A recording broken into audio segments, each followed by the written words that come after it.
भारी चर्चा का इशू बन गया है पूरे समाज के अंदर और पूरे स्कूलों के अंदर। मैंने इसको लेके माननीय शिक्षा मंत्री से ही बात की है और इसमें ये सैद्धांतिक उन्होंने भी कही है बात स्पष्ट कि मैं ऐसा भी नहीं चाहता हूँ कि कोई एक यूनिफॉर्म स्कूलों में लग जाए। और कुछ हेड्स हमारे इसको एक यूनिफॉर्म के रूप में ड्रेस कोड को ले रहे हैं और ये बात सही है कि शिक्षकों की जो वेशभूषा है, उनका जो पोशाक है वो बड़ी सभ्य होनी चाहिए, सोबर होनी चाहिए, एक फॉर्मल होनी चाहिए, वो चाहे हमारी बहनें हैं चाहे हमारे भाई हैं। तो उसको लेके इसमें इस पर एडवाइजरी भी जारी हुई है। तो अभी भी हम ये कहना चाहते हैं इसमें सभी को, और जो सरकार का भी इसमें स्टैंड है, पहले शायद ड्रेस कोड का मतलब तो है कि एक तरह का ड्रेस कोड होगा, उसको शायद शब्द गलत चुन लिया, पर इसमें हम ये कहना चाहते हैं कि हमारे शिक्षक एक फॉर्मल ड्रेस स्कूल पहन के आए, महिलाओं का भी एक फॉर्मल सा हो, जिस तरह का सूट दुपट्टा होता है अच्छा हो, प्लाजो टाइप या कोई और तरह का अटपटा सा, क्योंकि एक रोल मॉडल हम समाज के लिए है। और शिक्षकों के लिए भी यही मैं कहना चाहता हूँ कि एक जो फॉर्मल सी ड्रेस होती है हमारी, उसको लेके आए। जीन अवॉइड हो तो बड़ी अच्छी बात है, या फिर अच्छी सी ट्राउज़र पैंट हो, शर्ट हो, कोट हो, तो उस ड्रेस को तो हम एक्सेप्ट करते हैं और वो हम उसको मानते हैं कि वो एक अच्छी बात है। पर अगर कोई इस बात को इस आड़ में ये बात करे कि एक यूनिफॉर्म पहन के स्कूल में टीचर आए, एक जैसी यूनिफॉर्म लगे, तो वो संभव नहीं है और मुझे लगता है कि वो शिक्षकों का अपमान है।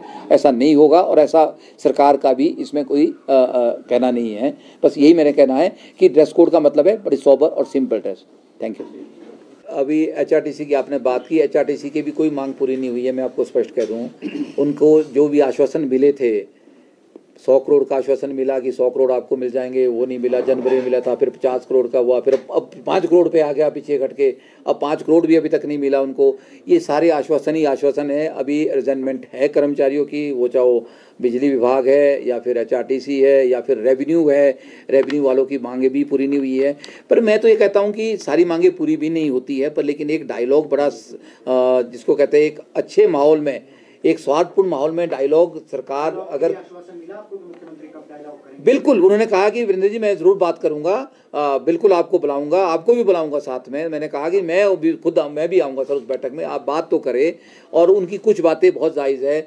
उनको पेंशन नहीं मिली है बिजली बोर्ड विभाग के कर्मचारियों को, बाकियों को मिली तो उनको क्यों नहीं मिलेगी, उसमें कुछ बातें हो सकती है उनकी जायज़ नहीं हो, तो वो बैठ के ही सब डायलॉग होगा, तभी बात होगी।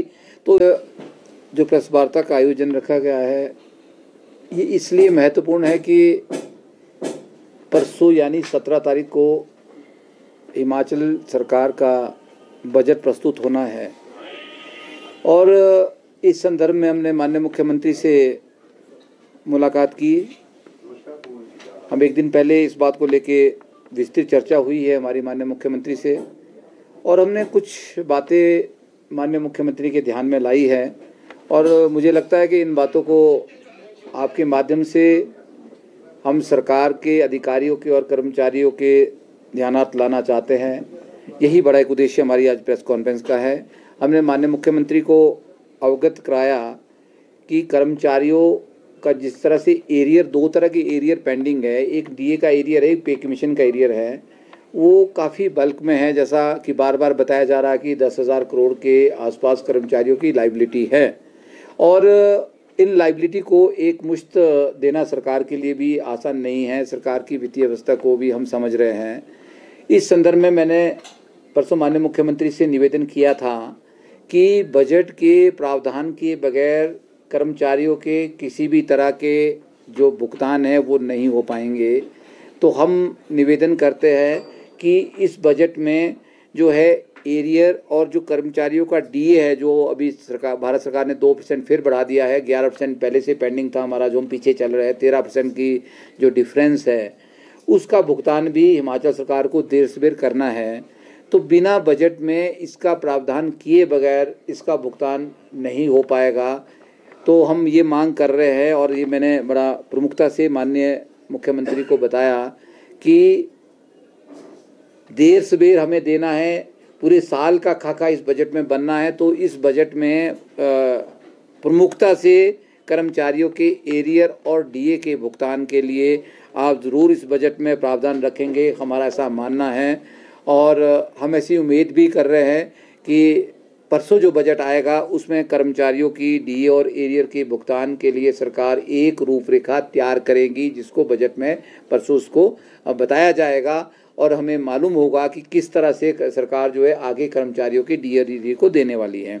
तो हमने ये बात प्रमुखता से रखी। परसों मेरे साथ जो मुलाकात में एसएमसी टीचर्स के जो प्रधान हैं वो भी थे मेरे साथ और कुछ पदाधिकारी भी थे।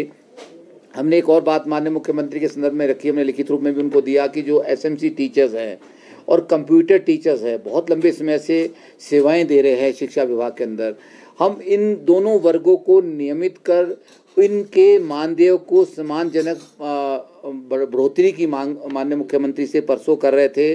तो माननीय मुख्यमंत्री ने इस बात पे कहा कि हम जल्दी ही एसएमसी टीचर को एक परीक्षा के माध्यम से उनको हम नियमित कर रहे हैं। इस तरह का कैबिनेट में प्रस्ताव आया है, उस पर सैद्धांतिक मंजूरी भी मिल गई है।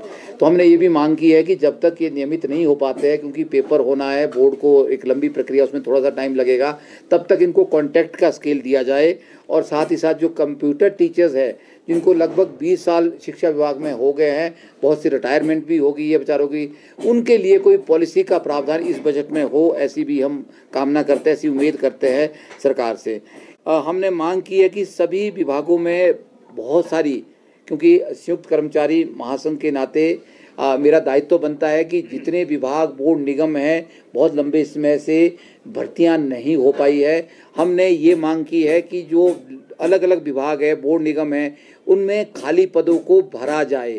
और क्योंकि उनकी ज़रूरत है, इसलिए जितने जल्दी वो विभाग में पदों की पद सृजित करके उनको भरा जाएगा, उतनी उस विभाग की एफिशिएंसी बढ़ेगी, उससे उतना ज़्यादा सरकार को फ़ायदा होगा, रिटर्न आएगा, रेवेन्यू उससे आएगा सरकार का। और पदोन्नतियां भी बहुत समय से नहीं हुई है विभागों में, आपको पता है। हमने ये भी मांग की है, समय पे भी हम माननीय मुख्यमंत्री को और सरकार को, शिक्षा सचिव को और मुख्य सचिव को भी हम इस तरह के पत्र दे चुके हैं। वो चाहे हम संयुक्त कर्मचारी महासंघ के उसके पैटर्न पे दे चुके हैं या फिर हिमाचल राज्य अध्यापक संघ के प्लेटफॉर्म से दे चुके हैं, कि जिसमें हमने अलग अलग विभागों, बोर्डों, निगमों की जो पदोन्नति प्रक्रिया रुकी है, उसको हम उस प्रक्रिया को, जिसको उसमें तेज़ी ला के उसको सभी वर्गों में, हर वर्ग की, हर विभाग की पदोन्नतियाँ की जाए। और मैं अगर बात कहूँ तो हमारे शिक्षा विभाग की अगर मैं बात करूँ तो उसमें तो हज़ारों के हिसाब से जो है वो पदोन्नतियाँ होनी हैं, बहुत लंबे समय से नहीं हुए। और हमारे प्रधानाचार्य के लगभग 800 पद खाली चल रहे, बड़ी विडंबना की बात है। और बहुत से हेडमास्टर और प्रिंसिपल हमारे ऐसे जो रिटायर हो चुके हैं बिना पदोन्नतियाँ से। और अभी 2-4 दिन से हम लगातार इस काम में थे कि जो लगभग 2017 से 22 तक के, जो हमारे 23 तक के प्रिंसिपल्स हैं, वो एडॉक पे अभी उनकी रेगुलेशन नहीं हुई है। हालांकि उसमें डीपीसी हो गई है, सरकार ने, कैबिनेट उसमें रिलैक्सेशन दे दी है। उसमें 2017 से 21 तक के लगभग 1300 जो प्रिंसिपल्स हैं, उनका सारा प्रोसेस डीपीसी सारी हो चुकी है। उनका जो है एक पूरी लिस्ट तैयार हो चुकी है, उस पर सिर्फ साइन होके वो लिस्ट जारी होनी थी रेगुलेशन की, वो जो 3 दिन पहले हो जानी चाहिए थी। अब क्यों रुकी है मुझे नहीं पता। हम वो भी मांग कर रहे हैं कि भाई वो जो रेगुलेशन है प्रिंसिपल्स की, वो जल्दी हो और बाकी पदोन्नतियाँ हर विभाग की, हर वर्ग की समयबद्ध तरीके से जो है उसको सरकार करे। और एक बात मैं कह रहा हूँ कि सरकार पद खाली कर रही है, पदों को समाप्त कर रही है, हर विभाग में ऐसी प्रक्रिया चल रही है।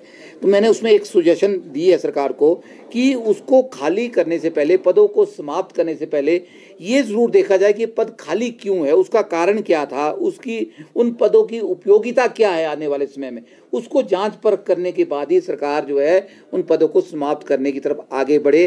क्योंकि आप देख रहे हैं कि हर डिपार्टमेंट के अंदर, हर बोर्ड निगम में जो है एक संघर्ष चल रहा है, एक बड़ा भयंकर संघर्ष चल रहा है। उसमें अगर आप बात करें इलेक्ट्रिसिटी बोर्ड की या एचआरटीसी की या किसी और डिपार्टमेंट की या शिक्षा विभाग की, बहुत से पद खत्म हो रहे हैं या फिर पदों को भरा नहीं जा रहा है। पद सबसे ज़्यादा अगर पदों की मार पड़ रही है, पोस्टें खत्म हो रही है, तो शिक्षा विभाग में हो रही है।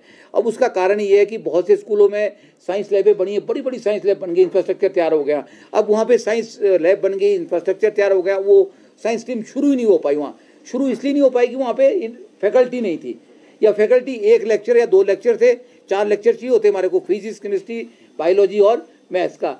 अगर 4 में 2 आदमी थे, 2 नहीं थे, तो भी वहाँ बच्चे नहीं गए, या जो बच्चे थे वो शिफ्ट कर दिए पेरेंट्स ने, तो वहाँ पे पूरी फैकल्टी, वो पूरा स्ट्रीम खाली हो गई। अब खाली होने के बाद सरकार बोलती है कि वहाँ बच्चे नहीं, इसलिए उसको बंद कर लो।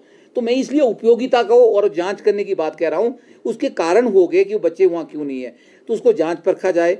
एक बार वहाँ फैकल्टी दी जाए और उसमें एक डिस्टेंस को भी देखा जाए। अगर डिस्टेंस दूर है, फीडिंग एरिया ऐसे कितने शिक्षा विभाग में पुनर्गठन का वो बड़े चर्चा का आज बड़ी हॉट इशू है वो भी। हम इसमें ये कहना चाह रहे हैं, हमने पहले भी सरकार को ये कहा है और बड़े लंबे समय से हमारी मांग थी कि सरकारी तंत्र को बचाना है, अगर सरकारी स्कूलों को बचाना है तो निदेशालय का और स्कूलों का पुनर्गठन होना आवश्यक है। एक छत के नीचे एक स्ट्रीम के अंदर जब बच्चे पढ़ेंगे तो हमारी इनरोलमेंट कहीं ना कहीं बढ़ेगी और एक अकाउंटेबिलिटी हमारी उसमें फिक्स होगी और शायद उससे हमारी जो सरकारी स्कूलों की इनरोलमेंट वो बढ़ेगी। लेकिन इस सरकार में आगे सरकार बढ़ना चाहती है तो बढ़े, इसको ऐसी एक मतलब बड़े चर्चा का इशू बनाने की इसमें ज़रूरत नहीं है। और इसमें ये ज़रूर है, हमने पहले भी कहा कि जो स्टेक होल्डर्स हैं उनसे ज़रूर सरकार चर्चा करे, उनके साथ बैठक कर लेनी चाहिए, बैठक करने में कोई गुरेज नहीं है। और हमारा स्टैंड इसमें एक बड़ा क्लियर है कि निदेशक जो है वो शिक्षाविद हो, वो ज़्यादा बच्चों की उसको समझ सकता है, ये मुद्दा था। और एक बात हम जो बजट से में सभी कर्मचारी चाह रहे हैं जो अपेक्षित है वो है 4-9-14 का टाइम स्केल। कर्मचारियों में जूनियर और सीनियर का एक बहुत ज़्यादा डिफरेंस हो गया। पहले 4-9-14 का टाइम स्केल था वो बंद कर दिया गया। कुछ लोग 4-9-14 तीनों बेनिफिट ले गए, कईयों को जो है एक ही बेनिफिट मिला, कईयों को एक भी नहीं मिला, अब आगे बंद कर दिया गया है। उससे पे एनोमली बहुत ज़्यादा आ गई, जूनियर आगे चला गया, सीनियर पीछे रह गया पे में। एक ही तरह के कर्मचारी को अगर बात करें, इसको ठीक करने का तरीका आज भी यही है कि आपको 4-9-14 का टाइम स्केल जो शुरू से पहले 8-16-24-32 होता था, फिर सरकार ने धूमल सरकार ने 4-9-14 की एक ऑप्शन लाई थी, तो सभी कर्मचारी 98% कर्मचारियों ने 4-9-14 ऑप्ट किया था। तो आज हम मांग कर रहे हैं और हम ये उम्मीद करते हैं कि इस बजट के अंदर जो परसों माननीय मुख्यमंत्री बजट पेश करेंगे उसमें कर्मचारियों को 4-9-14 को बहाल करने के लिए एक अहम ये पहलू है और एक बहुत बड़ा तोहफा भी होगा कर्मचारियों के लिए, इसको भी बजट में रखेंगे, ये भी हमने मांग की है। तो ऐसे कुछ मुद्दों को लेके हम जो है मुख्यमंत्री से मिले थे और हमने ऐसा रिप्रेजेंटेशन दिया है, इसमें भी हम देते रहते हैं।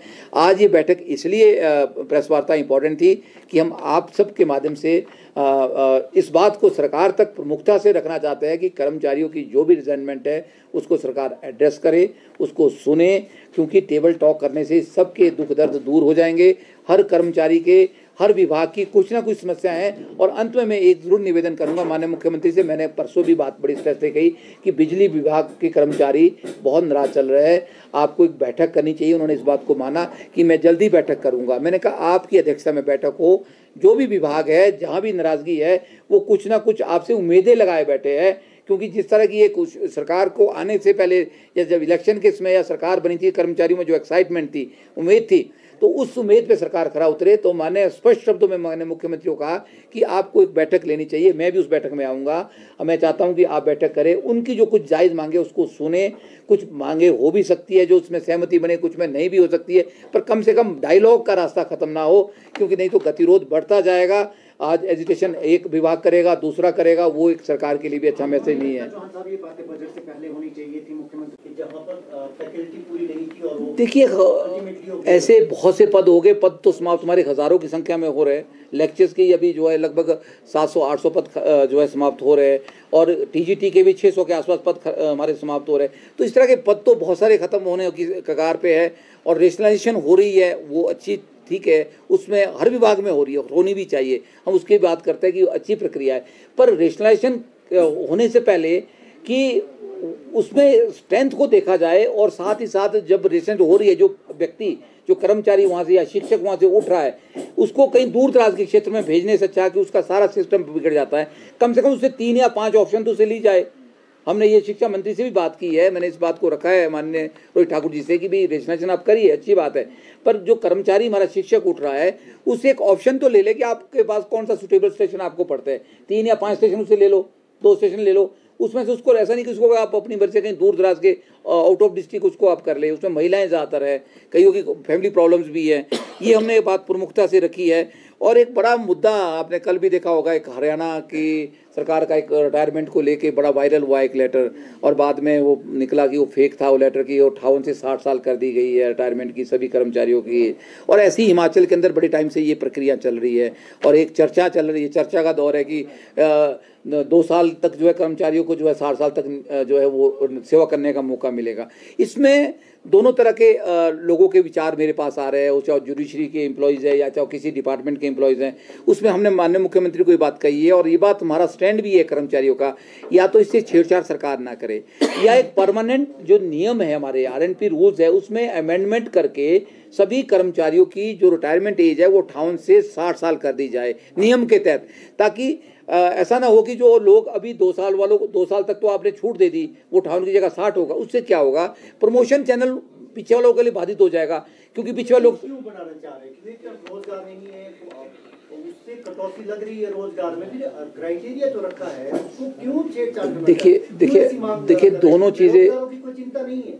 नहीं, बिल्कुल ठीक है, हम संगठन बिल्कुल रोजगार के अवसर बढ़ने चाहिए। हम तभी बात कह रहे हैं कि पोस्टें खत्म ना हो, पोस्टें खत्म करने से पहले उसकी उपयोगिता देखी जाए। मैंने सारी बातें आपको पहले कर दी। हाँ, मैं यही कह रहा हूँ, मैं आपकी बात पे आ रहा हूँ। मैंने ये बात की, या तो रिटायरमेंट एज के साथ छेड़छाड़ ना हो या फिर नियम बनाकर जो है उसको परमानेंट 60 साल कर दिया जाए। टीचिंग में विशेषकर, जैसे यूनिवर्सिटीज़ में 62 साल है रिटायरमेंट एज, डॉक्टर्स जो है वो टीचिंग प्रोफेशन में होते हैं, उनकी 62 साल एज है।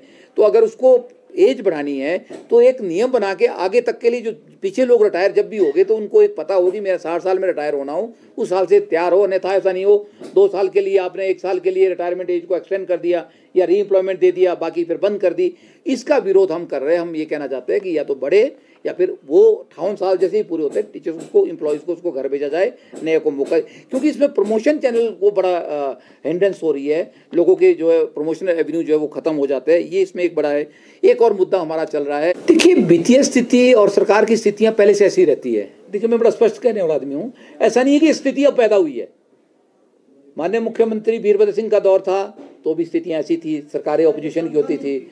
या देखिए मैं बड़ा स्पष्ट बोलने वाला आदमी हूँ। इससे पहले जो भी मुख्यमंत्री रहे, जो भी सरकारें रही, स्थितियां तो शायद ऐसी थी, जो हमारे इनकम जनरेशन के सोर्सेज थे वो पहले कम थे, अब शायद ज़्यादा बढ़े हैं। ऐसा नहीं है। ये बात सही है कि केंद्र सरकार की तरफ से बहुत सी योजनाओं में कटौती हुई है, ये बात भी सही है, लेकिन उसका खामियाजा कर्मचारियों को मिले, उसका खामियाजा आम वर्ग को मिले, ये बात गलत है। सरकार को रोजगार के या इनकम जनरेशन के एवेन्यू को ढूंढना है, यही सरकार का काम होता है। और कर्मचारियों की जो जायज़ मांगे हैं, आपको मैं बताऊं कि 2026 में फिर पे कमीशन रिवाइज हो जाएगा, फिर उसके उस टाइम तो इतनी लाइबिलिटी हो जाएगी कि फिर तो सरकार पता नहीं क्या करेगी। किसी की भी कोई मांग पूरी नहीं हुई है, मैं आपको स्पष्ट कह दूं। उनको जो भी आश्वासन मिले थे, 100 करोड़ का आश्वासन मिला कि 100 करोड़ आपको मिल जाएंगे, वो नहीं मिला। जनवरी में मिला था, फिर 50 करोड़ का हुआ, फिर अब 5 करोड़ पे आ गया पीछे घट के, अब 5 करोड़ भी अभी तक नहीं मिला उनको। ये सारे आश्वासन ही आश्वासन है। अभी रिजनमेंट है कर्मचारियों की, वो चाहे बिजली विभाग है या फिर HRTC है या फिर रेवेन्यू है, रेवेन्यू वालों की मांगे भी पूरी नहीं हुई है। पर मैं तो ये कहता हूँ कि सारी मांगे पूरी भी नहीं होती है, पर लेकिन एक डायलॉग बड़ा जिसको कहते हैं एक अच्छे माहौल में, एक स्वार्थपूर्ण माहौल में डायलॉग सरकार अगर